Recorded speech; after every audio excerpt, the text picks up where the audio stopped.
আমাদের কালিয়াকুড়ে যে আহ্বায়ক কমিটি হয়েছে সেই আহ্বায়ক কমিটির মধ্যে বেশিরভাগই আওয়ামী লীগের সম্পৃক্ততা আছে, যার জন্য সকল নেতৃবৃন্দ মনক্ষুণ্ণ। এই বিষয়ে আমাদের সিনিয়র নেতৃবৃন্দ এটা জননেতা জনাব তারেক রহমানের শরণাপন্ন হয়ে কেন্দ্রীয় নেতৃবৃন্দ আমাদেরকে আশ্বাস দিচ্ছে একটি সুষ্ঠু মীমাংসা এবং কি পুনরায় যাতে সুন্দরভাবে এই আহ্বায়ক কমিটি পুনর্গঠন হয় সেই প্রকল্পে তারা কাজ করবে।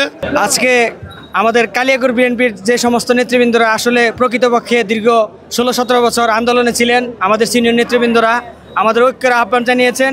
আমরা তাদের নেতৃত্বে কালিয়াকুড় উপজেলা এবং কালিয়াকুড় পৌর বিএনপি ঐক্যবদ্ধ। আমরা তৃণমূলের নেতাকর্মী তাদের নেতৃত্বে রাজপথে থাকবো, ছিলাম, আছি ইনশাল্লাহ। আমাদের কালিয়াকুড়ে এই পর্যন্ত যারা ত্যাগী নেতৃবর্গ আছে তাদের এই আহ্বায়ক কমিটিতে রাখা হয়নি। এটা একটা ষড়যন্ত্রমূলক প্রতিহিংসার কারণে আমরা চাচ্ছি তার নিঃশর্ত মুক্তি চাই।